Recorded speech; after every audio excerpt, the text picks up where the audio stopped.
when you're ready with your redirect, counsel. That we're ending at 4 o'clock does not give you permission to consume the time until 4 o'clock, Attorney Lorna. So that we still have time for the senator judges. Please proceed. Excuse me. I'll just remove my candy. Okay. Madam Witness, this morning, 4 hours ago, you were asked, Madam Witness, about the process, the routing process in your office. And this was done in connection with a question on the chain of custody, on the integrity of the process. Ang tanong sa'yo, naiwanan nga ng mga dokumentong ito relevant to this liquidation of confidential funds sa office of the COA ICFAO. Opo, tama po. Iniwanan ni Attorney Wamil. Opo. And then by virtue of a directive to you by the office, you took over national agencies, correct? Yes po. Among them, the Office of the Vice President and the DepEd. Opo, tama Okay. po. Now, when you took over this function of evaluating the confidential funds of the Office of the Vice President at ang DepEd, yung mga dokumentong minana mo, ito ba ay certified documents lahat ng isang Davin Bakay? Pwede pong pakiulit. Paano pong certified Okay. ni... How are you able to ascertain na yung mga dokumentong iniwanan sa office ng ICFAO are the very same documents na tinurn over sa office ni Attorney Wamil? Nung ibinigay po sa akin ito, chinek ko din po yung nilalaman nito based dun sa transmittal letters po. So, na-check ko po na kung ano yung na-audit po ni Mr. Wamil, ito rin po yung naibigay sa akin.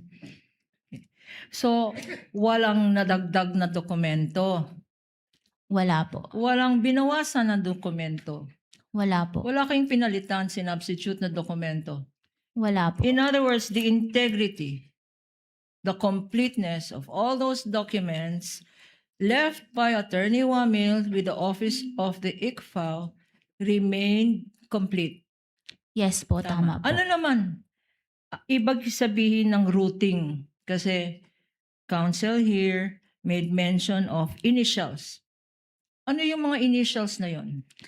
Yung mga initials po na nasa baba, yung sa AOM po, kung sino po yung action officer, tas sino po yung mga nag-review na division chief hanggang makadating po dun sa aming officer in charge. Kaya yun po yung mga nag-review dun sa AOM na yun. In other words, Madam Witness, hindi lang ikaw ang nag-decide ng AOM, ng notice of suspension, at ng notice of disallowance. You are not the only person who decided. Yes po, kasi dumadaan po ito sa review process from the action officer to the division chief to the officer in charge ng ICFAO po. So, hindi mo lang professional judgment to. Your Honor, please.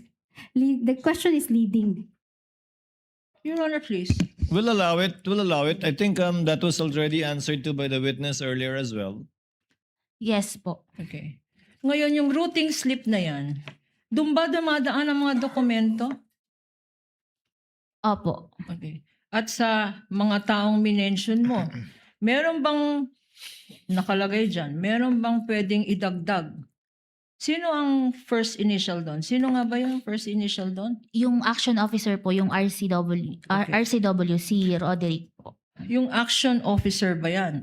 Pwedeng magdagdag, magbawas, mag-substitute ng mga dokumento other than yung sinubmit ng Office of the Vice President at ng DepEd by way of liquidation ng mga document ng confidential funds. Hindi po. Okay. So, yung susunod doon, yung action officer, sinong susunod doon? Yung division chief po. Okay. Yung revision chief na yan, pag binigay ang dokumento at yung evaluation mo at yung action officer, darating naman sa division chief, meron bang nangyayaring misteryo dyan sa mga dokumentong from you to the action officer to the reviewing? Your Honor, please. Meron bang dinadagdag, sinasubstitute, or Your pinapalitan dyan Let her finish, sa counsel. mga documents na sinasubmit ng Office of the Vice President at ng DepEd? Yes, counsel for respondent. What is your Misleading, Your objection? Honor, may mga nangyari bang misteryo dyan? Kindly reform, counsel. I think we all know where you're headed towards, counsel. Kindly reform. You can get it from the witness. Sa mga dokumentong sinabmit ng Vice President ang DepEd, after it leaves you and goes to the next person, the action officer, and then the reviewing officer, are there other documents that are allowed to be inserted there or substituted other than what was actually submitted by the Office of the Vice President at ng DepEd para sa liquidation ng confidential funds? Yung mga dokumento lang po na yun, wala na pong nadadagdag, walang nababawas. So, ang ang ini-imply sa question ng defense counsel sa chain of custody hindi sila sigurado sa chain of custody. Your Honor, please. Your Honor, This please. is my redirect, Your Honor. Kindly She was the one who brought it up Let on Attorney cross. Gapunan finish, counsel. This was brought up on cross, Your Honor, implying, and I'm asking a redirect, based on, they were the ones that brought out, who are these people here? Proceed to your question, Attorney Gapunan. Okay. Masasabi mo ba na itong chain of custody ay may interruption ng dokumento? Meron bang substitution? Meron bang alteration? Itong dokumento na sinabmit ng Vice President at ang DepEd. Hindi po, kasi yung opisina rin po namin is kami lang po yung nandun and may nakabantay po rito na security guard 24 hours. And yung document po na ito, nakalagay po ito sa cabinet na nakalock. Okay. So this COA ICFAO, ang nakakaalam lang ng mga confidential documents ay COA ICFAO. Merong mga ibang divisions ang COA? Nasa loob po kasi kami ng Office of the Chairperson, pero yung sa amin is nakatago po yung mga dokumento namin. Okay. Now, Madam Witness, you were presented with several activities at sabi ng Counsel for Respondent, enumerate niya. Itong specifically protective intelligence operation and places of engagement. Tinanong sa'yo, pag ba ang mga security guards ng presidente na-inspect daw ang routes prior to departure and arrival of the president, of the vice president, I'm sorry, for possible threats, for criminal groups. Yung mga security guards ng vice president, ini-inspect yung rota. Dadaan dito ang vice president.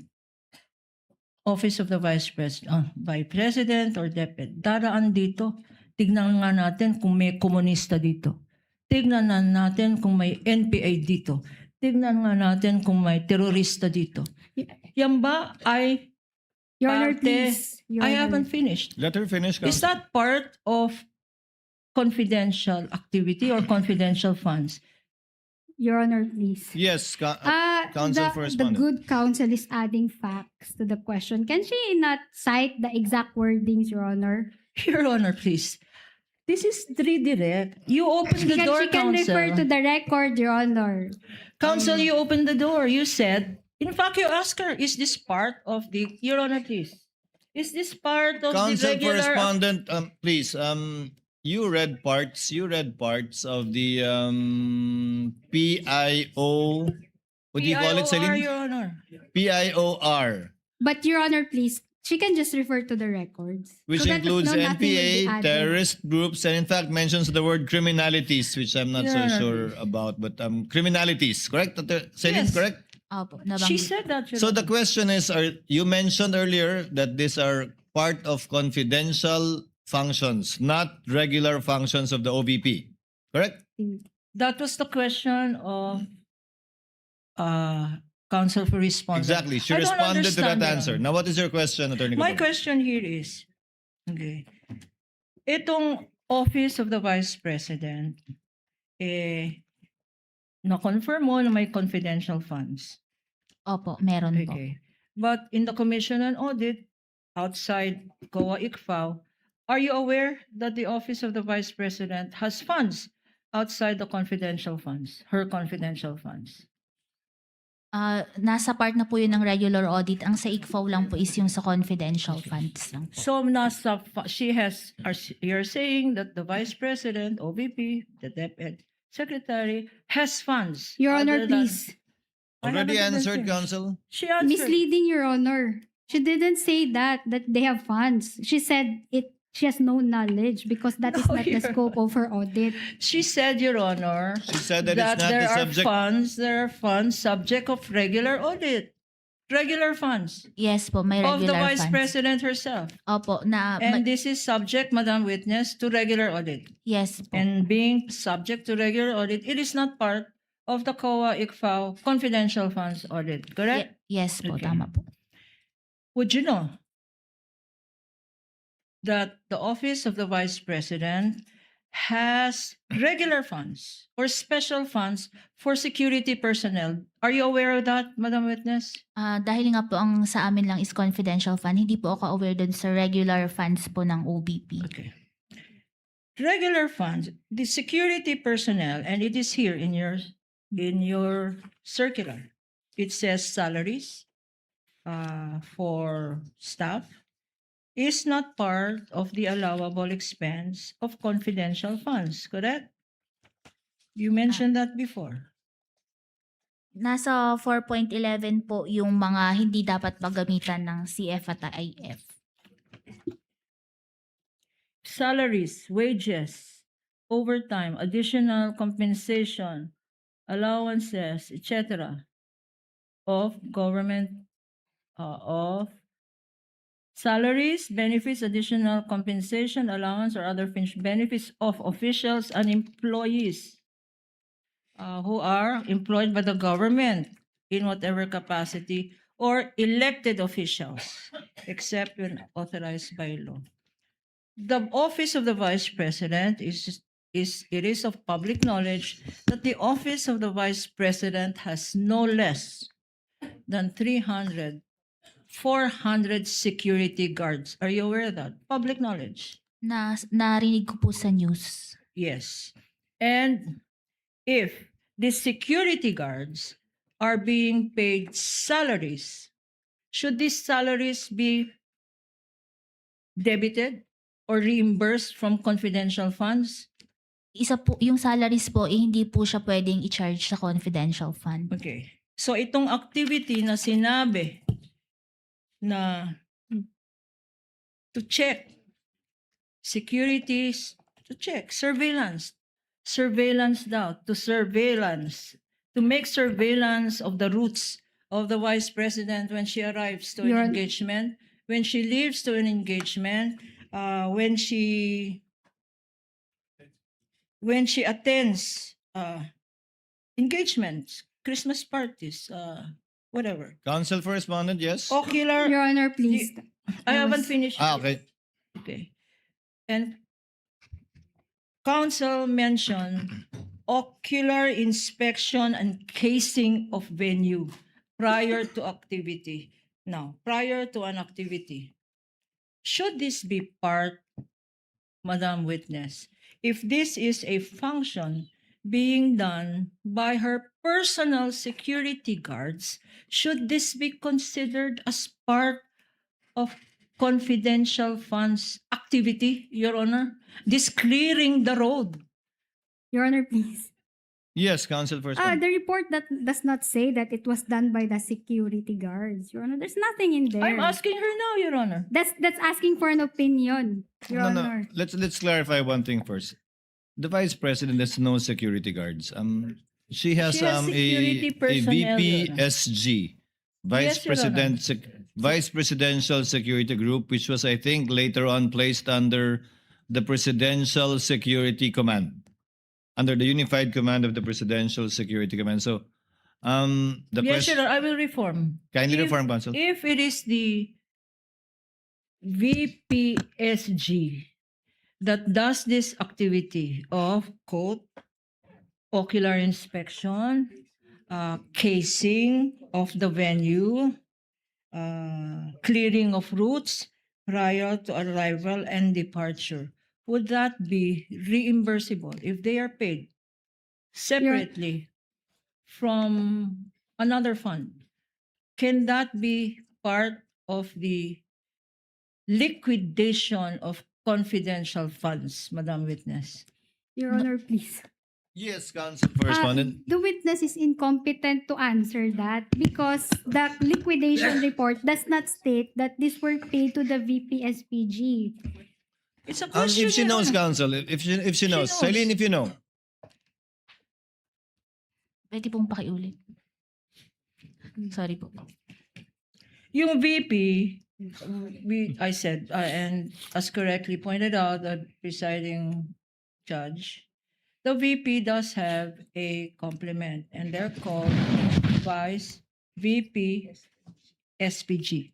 Opo. You're aware of that, Madam Witness, and as you said, public knowledge that she has something like 400. No. My question to you is, and you already confirmed that the VP herself has funds outside these confidential funds. Your Honor, please. There's Yes, no question counsel. yet. Misleading, Your Honor. She did not say that she confirmed that there were funds of the VP outside of the confidential Anyway, funds. counsel, the Senate passes the budget of all the offices of government, and we are well aware that the office of the vice president has other funds. We need not belabor the point on objections from either side. We are aware of the existence of other funds of the office of the vice president as well as the DepEd. In fact, the DepEd has the highest budgetary allocation in any GA. Your Honor, please. If I Continue, may. counsel. Yes, if I may, Your Honor.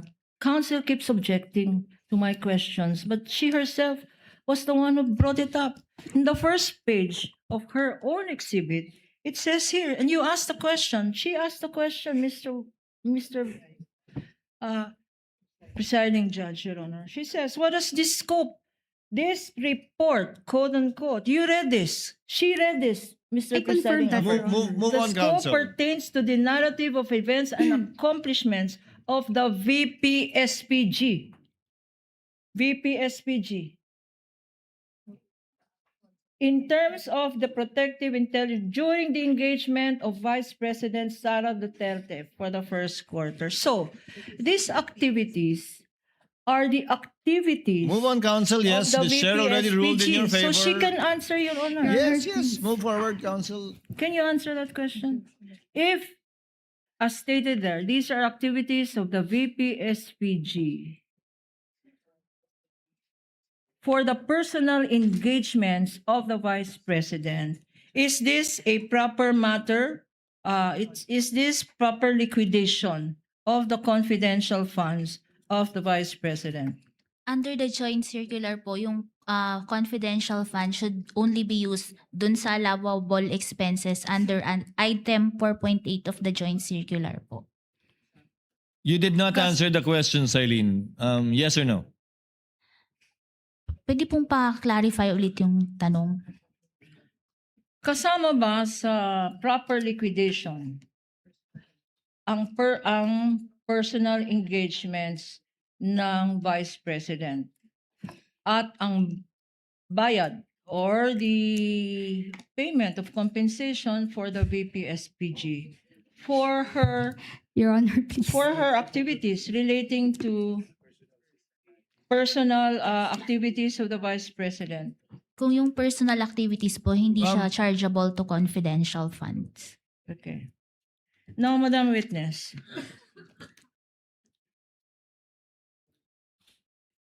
counsel asked you earlier about the mandate of the COA, and you are competent to testify on it. Okay. Correct? Opo. Opo. Now, I will ask you about the mandate. The mandate of the Vice President. Kasama ba sa mandato ng isang Vice President, and I will read you the Constitution, performs executive, ceremonial, and social services, functions, collaborating with stakeholders of organizations in both private and public sectors to develop and promote programs for the uplift of the Filipinos. In your opinion and your professional judgment, kasama ba sa mandato ng isang Vice President ang confidential operations? Kung base po dun sa nakalagay sa mandato nila, hindi po. Hindi po. Okay. Punta rin naman tayo sa DepEd. DepEd, nakalagay sa batas, is in charge of basic, elementary, and secondary education. That's the function. Kasama ba sa mandato ng isang Secretary of the Department of Education ang confidential activities? Kung base po dun sa mandato nila, hindi po. Okay. And yet, itong Vice President Sara Duterte ay binigyan ng confidential funds. Tama? Opo, may budget po sila ng confidential fund. Magkanong budget? Magkanong budget ng Vice President sa confidential funds? Nung fourth quarter po ng 2022, 125 million. And yung first to fourth quarter ng 23, 500 million po. Pero ang nakuha lang po nila sa 23 is 375 million. And then sa DepEd naman po, 150 million, pero ang nakash advance lang po is 112.5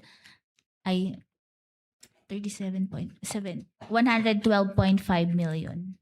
Okay.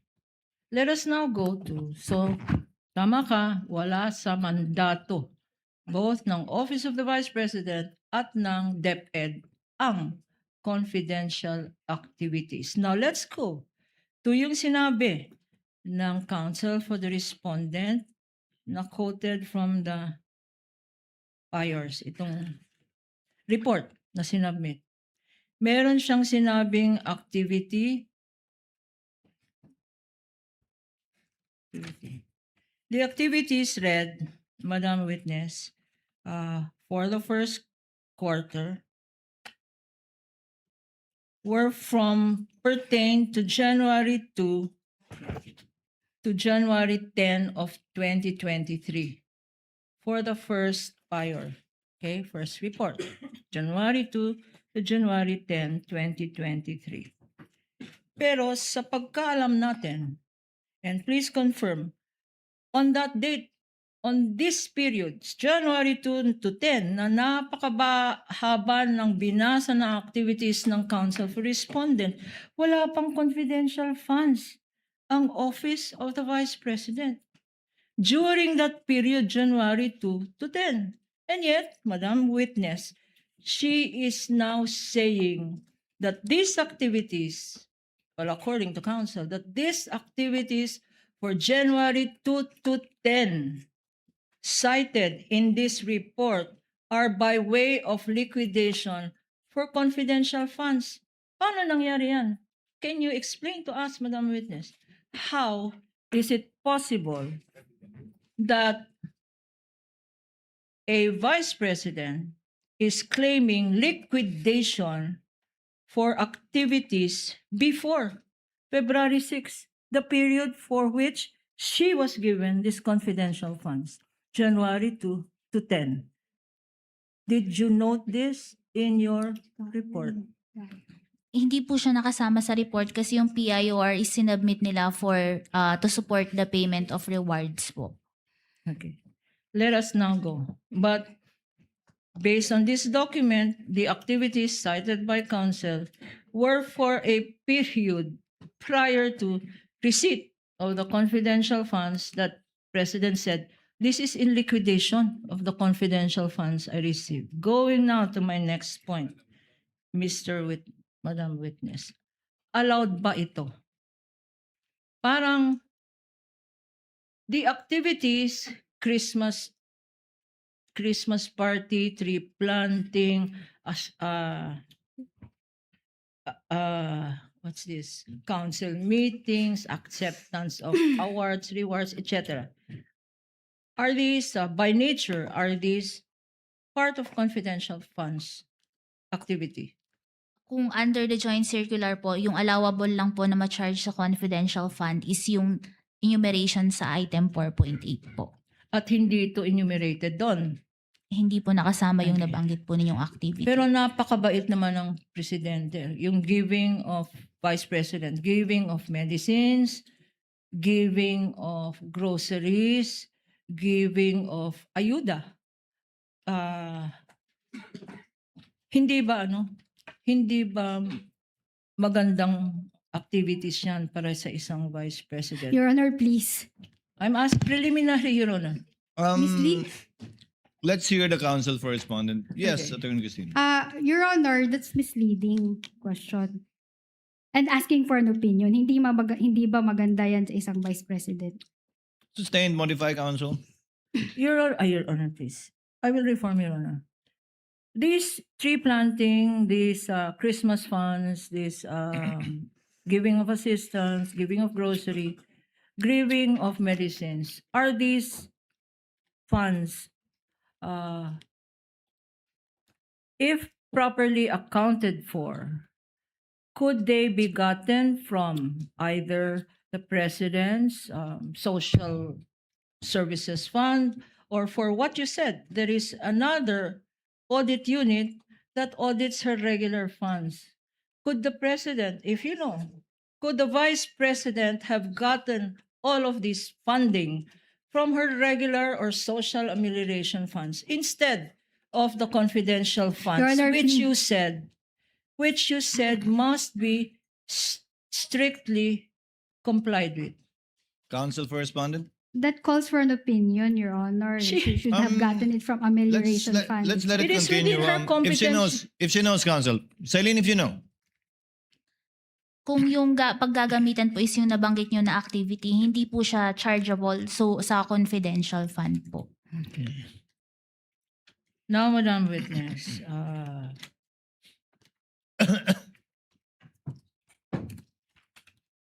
you said that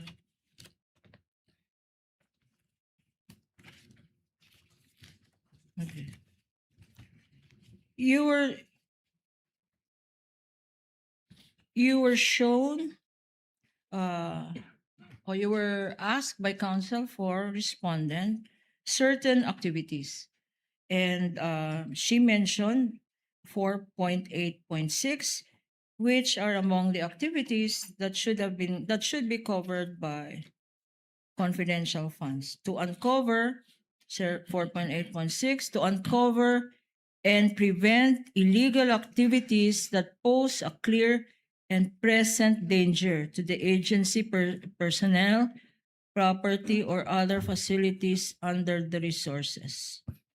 And using this provision, counsel for respondent wants this provision to justify the expenses of the vice president as listed: illegal activity or communist, national terrorist. But I will read to you, Madam Witness, the portion that counsel intentionally omitted. Because this provision, and please check your circular, could you read the last portion of 4.8.6?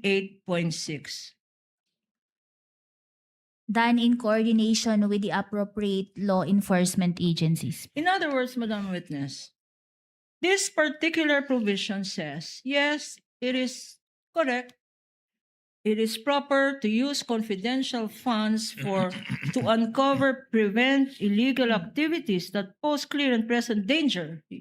That is correct. But there is another requirement that council intentionally did not read, and that is that it must be done in coordination with the appropriate law enforcement agencies. My question to you, Madam Witness, in all the submissions of the Office of the Vice President or the DepEd as regards this uncovering and preventing illegal activities, did any of the submissions of the Vice President indicate which government agency they coordinated with as regards this uncovering or preventing of illegal activities? Your Honor, please. Council for responding.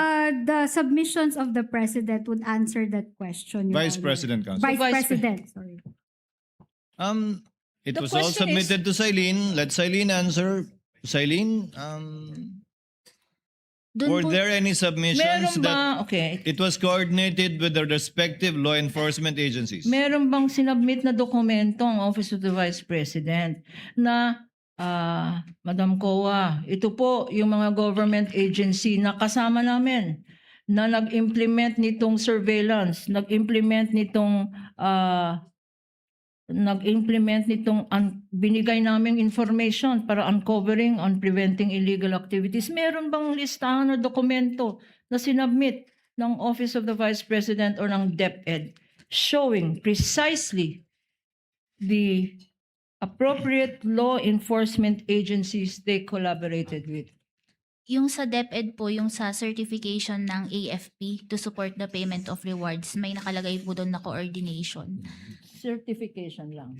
Okay. Sa Office of the Vice President, Doon po, meron po ang nakalagay na doon sa PIORs nila, nakalagay po doon kung kanino sila coordinate po. Meron doon sa PIORs yung details. sino-sino ang mga national agencies na to? At more important, ano ang evidence of success? Ano ang connection ng coordination or pag-cooperate ng OVP or DepEd sa success? Na sinabi mo na another requirement, an important requirement in the liquidation of confidential funds. Meron bang documentos showing the success of this collaboration with the government agencies? That's a compounded question, Council. okay. If I may, sabi niyo sa DepEd, may dokumento nagpapakita may coordination sa AFP. Sa Office of the Vice President, may dokumento bang nagpapakita ng koordinasyon sa law enforcement agency? Sabi niyo, oo. At kung maalala ko, Silene, local police, di ba? Opo, nakalagay po doon sa PIORs nila. No, it's a compound question because now Council is asking you, what is the proof of success of these coordinative efforts with law enforcement agencies? May pruweba ba ng tagumpay nung mga operasyon yun? Yun pong sa DepEd po, kinonsider ko po as documents evidencing success yung sa certification ng AFP. Yung sa OBP po, yun po yung hindi na hinanapan ko pa ng additional documentation na nagpapakita ng success. Particular dun sa portion na nagbayad ng reward, Opo, tama. hindi sa impormasyon. Opo, tama. Okay. Madam Witness, also counsel referred you to 6.2.3, which is liquidation of cash advances for confidential funds. At binasa niya isa-isa. Nag-submit ng liquidation report, nag-submit naman. Certified copy, etc. of disbursement vouchers, evidence of documents, physical, financial plan, lahat ng binasa dito sa 6.2.3. Ay sinabi ng counsel for the respondent, ay sinabmit naman. Kung compliance, post-audit compliance ang COA-ICFAO. Kung sinabmit naman itong mga dokumento, bakit meron pa rin AOM? Bakit may AOM leading to notice of suspension, leading to notice of disallowance? If, in fact, as counsel for respondent suggest, kompleto naman kami ng submissions. Based on the evaluation of each document po, may mga nakita po doon na hindi compliant with the joint circular po. And kagaya ng, just very briefly. Yun po, gaya yung sa OBP po, yung payment of rewards which were not supported with documents evidencing success, and yung mga purchases po na hiningan ko ng other documents that deemed necessary in the audit po. And meron nga din po dun sa ND ng 2023 na reimbursement which is hindi rin po siya compliant with the joint circular. So, yung sinasabi na mali kayo, sinabi niyo non-compliant, kumpleto naman ang checklist, hindi tama yon ang sinasabi mo, Madam Witness. Meron pong nasabit na dokumento pero after the evaluation of each document po, hindi pa rin po siya compliant with the joint circular. Okay. Let's go now to the last 6.2.3 na again, hindi na naman kinote ng counsel for the respondent. 6.2.3.7 refers to other supporting documents the ICFAO deems necessary for the proper evaluation of liquidation documents submitted. What does this mean? Other liquidation documents. Ang ini-imply ng Office of the Vice President at DepEd councils na kasi sinabi nyo, limited to the documents. Are you constrained? Kayo ba ay bawal tumingin o humingi pa ng iba pang dokumento para patunayan, tinatawag na supporting documents, na inaakala niyo yung kailangan or necessary para sa proper evaluation ng liquidation documents submitted? Pwede po kaming humingi ng additional documents na makakatulong sa amin sa pag-evaluate po ng liquidation ng confidential fund. Kagaya ng ano itong other supporting documents? Gaya nga po yung hiningi ko dun sa purchase of supplies and provision of medical and food aid. Yun pong receipts and sales invoice po to ascertain na talagang pinambili ito ng supplies and food and medical aid. At sinabihan nyo sila, no? Nung humingi kayo ng other supporting documents, mga ORs, mga sales invoice, nag-submit ba ang OVP at ang DepEd nang hinihingi yung other documents deemed necessary for the proper evaluation of the liquidation documents submitted? Nag-submit ba sila? Part po ito nung notice of disallowance na nandun pa sila sa period prescribed po para mag-appeal sa commission proper. No. Ito ngayon, sinabi mo, you were confronted with your tabulation and your summaries na wala naman nakalagay na pangalan doon. Ang nakalagay lang doon, dates tsaka amounts. Opo. Correct? Opo. Okay. And in particular, merong pinakita sa'yo, as part of your summary, merong mga acknowledgement receipts doon na ang date ay iisa lang. Opo, tama. But disbursed in one day. Nakalagay yun, disbursed in one day. Tama? Yung kahapon po, opo. Okay. Ngayon. In your joint circular, kasi pinag-usapan, in relation to that, pinag-usapan rin, Attorney Wamel, and now you confirm, pinag-usapan rin ang observation na mahina ang internal controls ng Office of the VP at ng DepEd. And patunayan dyan, meron disbursement officer allegedly nag-disburse ng several amounts in several places. Na-mention, in fact, sinabi ko Superman, pero sabi ng presiding officer, physical impossibility na lang ang gamitin niya. The physical impossibility of an authorized special disbursement officer to distribute all of these funds in one day, based on your opinion, professional opinion, does this indicate what they refer to as lapse of internal controls? That a person solely authorized to disburse is not the only person actually disbursing. Would that be lapse of internal controls? Yes po, kasi under the joint circular, it's the responsibility ng head of agency to institute sound and effective internal control po. And when the head of agency, in this instance, the vice president, says to the SDO, to Ilagan, pag sinabi ng vice president or DepEd, who is the head of agency, ikaw, special disbursement officer, huwag ikaw ang mag-disburse. Ibigay mo yan sa security guard, sa security personnel. Ibigay mo yan, pag-disburse, huwag na ikaw. Ibigay mo sa security personnel, knowing, or she ought to know. She knows or ought to know as head of agency and as a lawyer, knows or ought to know that the person expressly authorized by law is the only person authorized to disburse public funds. Tama ba yan? Is that an indication of tight internal controls? Hindi po. Going now to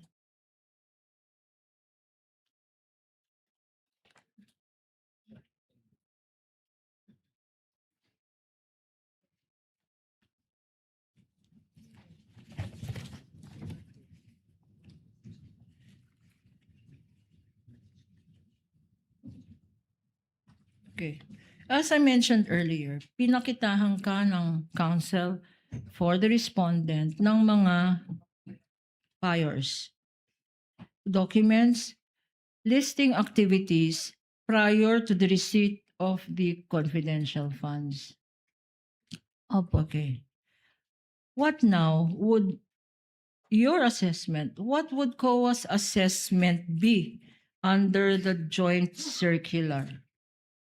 What will your assessment be? Allowed ba ito? Under po kasi sa joint circular, kung itong expenses is before the cash advance, ito ay reimbursement, which is a violation po ng item 6.1. Wait lang.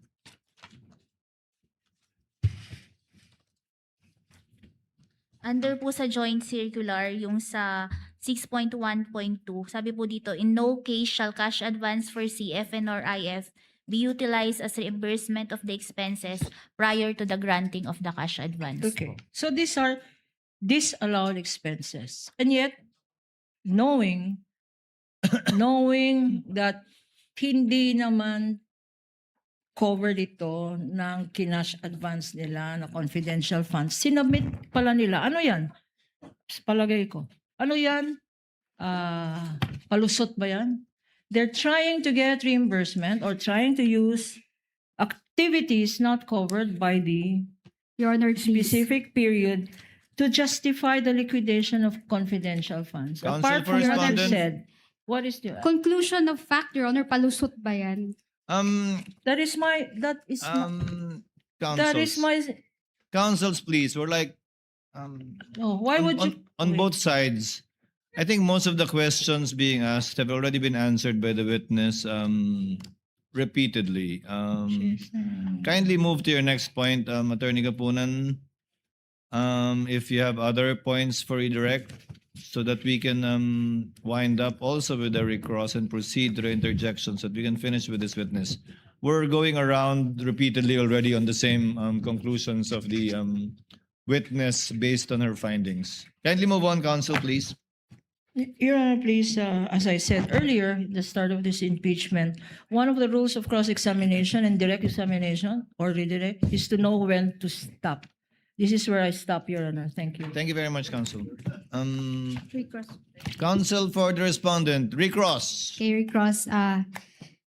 Sailin, kanina tinanong ka, no, about the VPSPG, no, receiving rewards from the